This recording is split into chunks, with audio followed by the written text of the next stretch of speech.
There is a version of sheep farming that looks great on paper.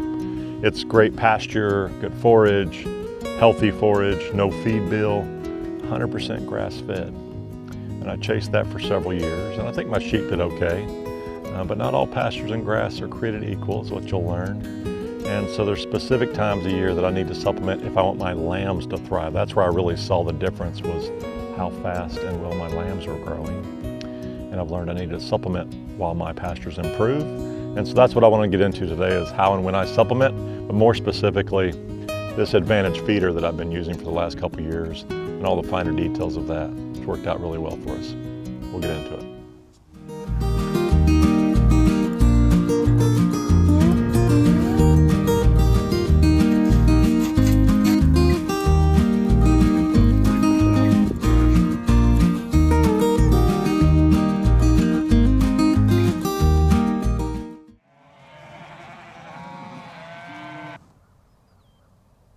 So I made a decision a couple seasons ago. While I keep building toward the kind of pasture that can carry this flock through most of the year, I'm going to have to supplement, especially while we're still experiencing this drought that we've been going through for the past couple of years. That hasn't helped at all either. And so if those two things can resolve, maybe I'll have to supplement less. But until then, I'm trying to figure out how I deliver that supplement in the best way without experiencing waste. So it's not just about what you feed, it's actually how do you get the right feed to the right animals consistently without turning it into a twice-a-day chore or more that kind of starts to own your schedule. If you do decide to supplement, that's what this video is for, right? It's for how you're going to deliver that supplementation to your animals. We're not going to get into the recipes or the ration that you're going to build for your sheep today. What I'd like to talk about is how you deliver whatever food you've decided on to your animals. Certainly you could start by pouring it on the ground, I suppose. You could put it in troughs, but there's a thing you have to solve when you're going to do the feeding issue, is how do you deliver the food so you don't lose a lot of the food, so you don't waste it, so they don't soil it, so it doesn't get wet and not eaten. So you don't want to waste a lot of your money. And so you're going to decide how you're going to deliver the right amount of food to the right animals consistently so you get the growth that you're looking for. Or you're not going to see the results, and you're going to spend a lot of money for no reason. And so the Advantage feeder is what I went with. I bought it used. I've been using it for 2 seasons. And what I'd like to talk about today is what it does well for me. It's shortcomings that I see, and you can decide for yourself whether you think it's worth the money. But I've certainly found it useful and a good investment for us here at Triple H Farms. So the honest truth is my pastures aren't where I want them to be. And if you saw my previous video about the top 10 hard lessons I've learned since doing this, is that's it. Every pasture is not created equal. Every pasture on my place isn't even equal. Even the grass in a given pasture isn't equal to another part of the grass that might sit higher or lower. The nutrition varies across pastures and certainly different properties. And where I've seen that most keenly is in my lambs and the time it takes them to grow out. And so, while that rotational grazing and building the soil health is a longer game that I'm certainly working on, in the interim, I want my lambs to thrive. Once your lambs get a rough start, most experienced sheep farmers will tell you, they don't always catch up. So it's not a matter of them just having a slow start. Sometimes they never catch up across the course of their lives, and they'll just be a smaller frame, smaller muscled lamb. It just takes a long time, and they may not ever catch up. That's the reality. And so I don't want that to be my fault as a shepherd. And so I'm going to supplement them. So like I said, those lambs, my lambs weren't thriving. And I haven't had a season where they've really thrived yet because I'm just figuring out how to supplement exactly like I want to. And this Advantage feeder's helped me get there over the past couple seasons. If you've been around sheep long enough, or once you've been around sheep long enough, what you'll see is that lambs that have that rough start just don't catch up. They just never really seem to catch up. That window, that early life, that pre-weaning stage, that right through that first growth push matters more than anything else probably in the whole production calendar. And we have to get it right. I need to get it right. I'm still working on that. And the Advantage feeder is helping me get there. So once you get the feeder or decide how you're going to deliver it, you got a few problems to solve. I need to get supplementation. I think I said twice a year earlier, but really 3 times a year is what I've started doing. So you have a flushing stage. So I put them on a supplement a month before I put the rams in, and then I pull them off that supplement. And then I'm going to put them on a supplement about a month before lambing, which is what I'm doing now. We're about a month shy of when we should see our first lambs show up. Those lambs are really going to grow about 70% of their growth in this next month. And so we want to balance supplementing that with also not having too big of lambs. That can cause problems. But then, of course, post-lambing, we want to give those ewes continuing high nutrition so they can lactate well and feed those lambs. But also, within just a few weeks of birth, those lambs can go on creep feed. And this advantage feeder allows me to break the feed up a little bit so the ewes can not dominate the entire feeder, but the lambs can do a creep feed on one side and the ewes can access feed on the other side. That's kind of cool about the advantage feeder, and I'll show you how that works. But we can give each one of them access to grain. So again, we're getting the right feed to the right animals consistently. That's what the advantage feeder is really good at. And I'll break down how I think it does that. So one of the things I really like about the advantage feeder is how much better it is than just buckets and troughs. Obviously, that's where you would start potentially with a small number of head in your flock. But buckets and troughs, considering you need to feed your lambs and your ewes at least a couple times a day, that would demand your presence a couple times a day to put that food either on the ground or in buckets or in troughs. And never really knowing, do the right animals get the right amount of food even after all that effort? So if you're on a farm, right, your time's well spoken for, and so being out here twice a day to do that adds up pretty fast as far as how much time you're going to spend doing that. Most of my chores on the farm are in the time it takes to be where I need to be, not so much doing the actual chore. And so the advantage feeders like this save me a lot of time. And not only do they save me the time of being there, but I'm far more confident that the right animals are getting the right amount of food. And I'll explain in a moment why I know that to be true. The Advantage 1200 HD is a controlled consumption grain feeder. It holds about 11 to 1200 pounds of feed. It's divided down the middle. You could run two independent sides, especially when you're doing creep feeding. You could run two separate rations potentially if you wanted to for the lambs and the ewes. The manufacturer rates this for about 50 to 70 head, sheep and goats both. So that works out perfect for me. I've got about a 60 head ewe flock right now. The way it works is pretty clever. Advantage is not the only manufacturer of lick style feeders, but the lick feeders themselves are really, really clever the way they work. Sheep access the grain by pulling it out with their tongue and their saliva. There's a small opening where they can stick their tongue in there and access the feed. But after a few minutes, their mouth dries out. All that work pulling it out of there with their tongue, they physically can't get any more grain to stick to their tongue, and so they simply walk away. That gives the other sheep a turn into the feeder, and it takes usually an hour or two, if not more, before that sheep gets up enough saliva that it's worth their time to come back. And so that's how you regulate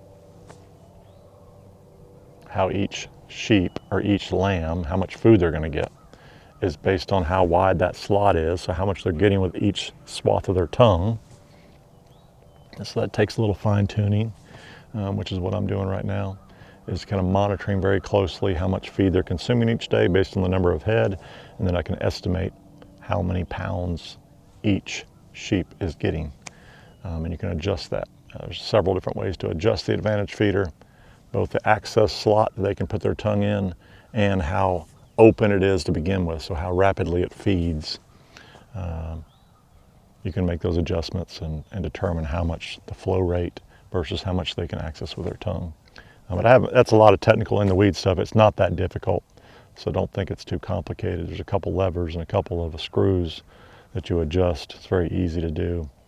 The bottom line is the sheep can only access so much feed at one time at the trough, and they walk away after a few minutes and they can't come back for a couple hours. That gives everybody a chance, a fair chance to get their share at the feeder, and they can usually hit the feeder 2 or 3 times a day based on that cycle.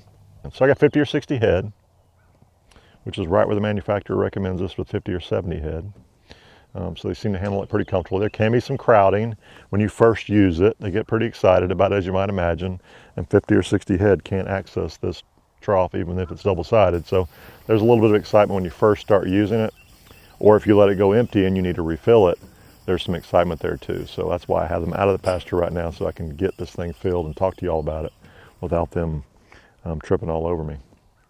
And so, but they settle down pretty quickly. That's just sheep being sheep. But once they get kind of in the swing of things, they're pretty orderly about it, because they can only eat so long before they have to go get some water and rebuild their saliva. So on grain waste, I would say I've seen absolutely none. That's the honest truth. What comes in, goes into the top of this feeder, goes into my sheep. There's not really any way for them to paw it out on the ground and trample it. They're having to look at it out of that small opening, and what they kind of dish out that doesn't get in their mouth immediately falls into this. There's a trough built into this, and what that trough catches, they eat out of there. So if you've ever used troughs and buckets, you know a certain amount is going to end up on the ground and get trampled and get wasted on, and there's just inevitable waste. I haven't seen that with this. That's all stopped with this style feeder. And so I really appreciate that, knowing what the feed I'm buying is going into the stomachs of my sheep. The dual side design, I love that too. Very straightforward. I run the same grain on both sides. The only thing I'd change is during lambing, once I want to start that creep feed, I'll set up one side for creep feed and one side for the ewes, and they figure that out pretty quick. It's really a no-brainer once you understand it. But the creep feeder itself, as opposed to the size bars that let certain size animals in here, what it does is you lower this. This is on either side you want to use it on, but you lower this, which shrinks down the size that the sheep can access with their head. And so you shrink it down small enough that the lambs can access, but the ewes' heads won't fit.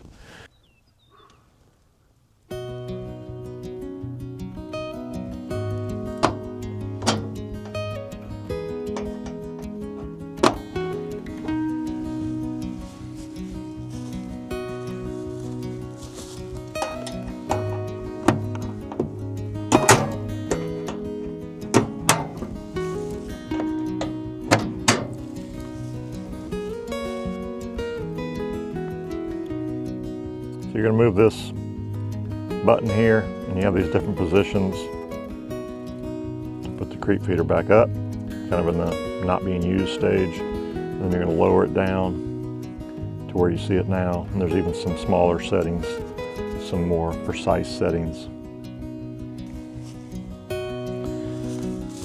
So you can see here, the ewe's head's not going to fit in there. Not deep enough that they can access that food.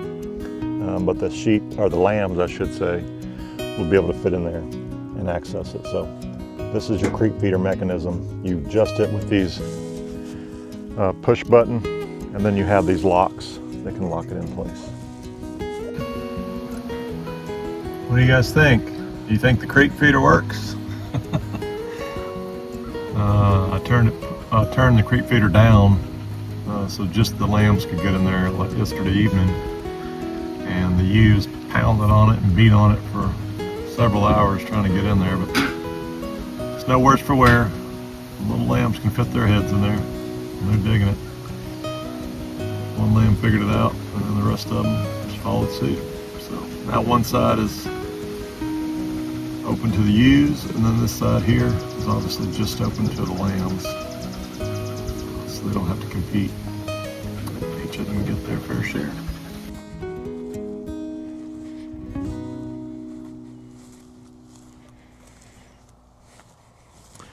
Now this is the little mineral feeder on the side.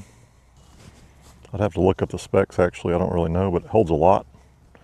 And like I said, they've just built this with just enough covering from where the sheep and lambs access that I've never had a problem with weather getting in there. I've never had a problem with getting some rain in those troughs where they access the mineral. It seems to hold it just right, feed it down just right. And it's just an additional item you can get on the side of the Advantage feeder. But I think it's a great addition, and it's just well constructed. They beat the mess out of that thing. And it's pretty stout, so it holds up to those sheep rubbing on it and kicking it with their feet and so forth. So one of the things I really like about it, right, so if you have a bully sheep or even some rams for that matter, right, they really can't just dominate the feeder. That lick feeder is it is self-controlling. They can only lick so long before they have to step away and go get them some water, rebuild that saliva. So everybody's going to get a chance at the feeder a consistent amount of time, which is something I really couldn't figure out how it was going to work in a trough setting. I've seen certainly some fence line feeders and some troughs that run 50, 60, 100 feet long, and people are trying to feed exactly the right amount of feed down that entire trough and giving every single animal access to that trough at the same time so everybody gets their right amount of feed. I suppose that's one solution.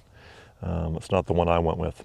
I went with this style feeder to get the same kind of results. Everybody's going to get equal access to the right amount of feed consistently across the flock, as long as you have a big enough feeder for your flock. And right now this is adequate sized for my flock. And I suppose in a couple of years maybe I'd have to add another one or a larger model. They do have larger models, but in any case, this allows me the same opportunity as a 100-foot fence line feeder would, and I'd have to run down that trough, gigantic trough, distributing food for everybody to give them their 18 inches of space of that trough or whatever it takes. This is another solution that might work for you. So I showed you the creep panel. This is where I wanted to give you the honest heads up about that. Some shortcomings. So that's the only, I've only seen a couple, to be honest. But one of them is the creep feeder. If you got small ewes, which I've admitted that I do occasionally, they just haven't taken off. And so some of my ewes are on the smaller side, and those smaller ewes will try to squeeze their head into that lamb creep feeder side. But here's the tip to try to avoid that. Although I haven't got any stuck. Here's the tip is don't let the ewe side go dry. If you're running a creep feed side, then don't let the other side go dry. So I never run both sides as creep, haven't yet anyway. I'll run one side for the lactating ewes and one side for the lambs. They figured out, and then those ewes aren't trying to force their way in. They don't want to work hard for it. If they can get it easily on the other side, that's where they're going to get their feed. And so they do try to push their head in there initially, but they didn't get stuck. I never had that issue. And then I just kept the ewe side full all the time, just monitored a little closer, and they'll stay on their side of the feeder. Now mobility. I love the mobility of this 1200 HD. And even as my flock grows, I'm convinced I'm not going to get a bigger unit. I'm just going to get a second one of these, because those large skids you see on the bottom, they're heavy duty. You can drag it. I drag it all around my pastures with my tractor. Never had an issue. It travels very well. It also has fork openings in the bottom, so you could use fork if you have forks on your tractor, or you have forks on a skid steer or whatever. You can pick this up very easily. Now when I'm moving it around, I try to move it around when it's very low on feed, just because it's obviously heavier to drag through my pastures when it's full. I love the mobility of it. I don't want to be stuck in this one spot. They'll beat up the ground around this pretty quickly, and so I want to keep it moving around the pasture. So that second shortcoming is not a shortcoming of the feeder. It's a shortcoming of potentially another investment that might be prudent to make filling it even more efficient, and that would be the fact that I fill it manually still. It's a manual process, so it surprisingly doesn't take very long to fill up 1,000 pounds, to be honest, right? You're talking about 20 pounds of feed. 20 pounds. If you've watched me very long, you know I can't do math. It's not 20 pounds, it's 20 bags. If you're using 50-pound bags of feed, you're putting 20 bags in here to fill this thing up. And so that goes surprisingly quick. You're dumping it out. If you have to mix it, which I did the first season, I'll admit, that was much more challenging without a mixer or an auger, and I didn't want to do that this season. I'm going to try a pre-mixed feed, but it is a bit of a process. There is some effort involved, but it's once and done. So filling this thing completely up is going to last me at least a couple weeks, maybe a little bit longer. With the size flock that I have, maybe closer to a month, to be honest. And so I'm out here once, I fill it once, and then my feeder's full. So a little bit of effort up front, very manageable to do it manually. And over time, obviously, if I get several feeders, I'd want to find some kind of an automated process. But as is, I'm very happy with it. So some might consider it a shortcoming, the fact that you have to fill this significant quantity up, I don't find it all that difficult. I can manage a 50-pound sack of feed still rather easily, and there's just 20 of them, so which I can put in the back of my pickup truck very easily. Here's what I actually care about. So last year, after running my real pre-gestation supplementation program, I think my ewes had a much more successful lambing. I saw a difference in those lambs when they hit the ground. They just seemed healthier. And supplementing those lambs within a couple weeks of being born and keeping those ewes supplemented through lactation, the lambs seem to be healthier. I still don't have it quite dialed in, to be quite frank, right? But I think I'm going to do better this year. I'm steadily improving as a shepherd. And so I want to continue to see a little more thriving in my lambs, and I hope that we get a little more dialed in this year. And you'll see this spring in about a month or two, and I'll show you what the success was with my lambs. So I can't give you a controlled study. I can't tell you it was entirely the feeder that made all the difference. What I can tell you is the management resulting from that advantage feeder works at Triple H Farms here. Before I had it, I didn't have a reliable way to run creep feed. I didn't have a reliable way to put the supplemental feed that I wanted to put out with my flock without wasting a lot of it, without seeing a lot of it on the ground and not seeing the returns. So what I can tell you is this: I'm going to go into this next lambing season running the same program. I just started my ewes on it. They're a month out. I'm going to continue that after they lamb to help them lactate successfully, but also as my lambs enter that creep feeding stage, I'm going to be giving them some feed, and I'll keep you updated. It's probably the clearest endorsement I can give anything, is I'm going to continue to use it here at Triple H Farms. And I would encourage you to consider how you're going to deliver if you need to supplement your flock. So like I said before, I paid about $1,200 for mine. I knew these do run a little bit higher than that. So let me be straight about who this might make sense for. If you're running a few dozen head or more and you're serious about a feeding program, pre-gestation nutrition, flushing nutrition, creep feeding, consistent supplementation, and you want to lower waste, you want to make sure that the feed you're putting in the field actually goes into the bellies of your sheep and your lambs, the advantage feeder might be for you. It saves labor, eliminates that waste, gives you a lot of control over who gets what versus just the gamble you're taking with buckets and troughs and the added labor, of course. If you're just starting out with a small hobby flock and grain feeding isn't really part of your program yet, obviously this isn't something for you. You probably haven't made it this far in the video. But there's no shame in using buckets and forage and troughs when you need it. If you have just a few head, a feeder quite this expensive probably isn't in your budget either.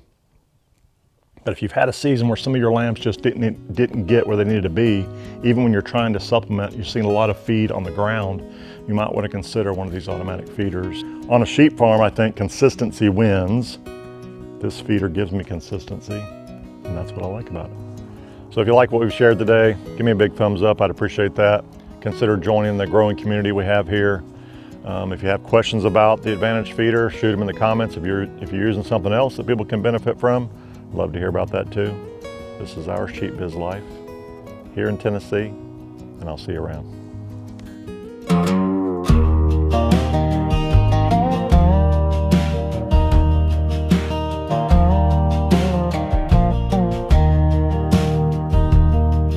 I wake at dawn to the rooster song. Fields to tend where the nights are long. Tennessee hills roll like a hymn. I'm chasing a dream, though the odds are slim. Sheep dreams, grass and sky, building a life where the eagles fly. Sweat and hope in the soul I keep, counting stars, counting sheep.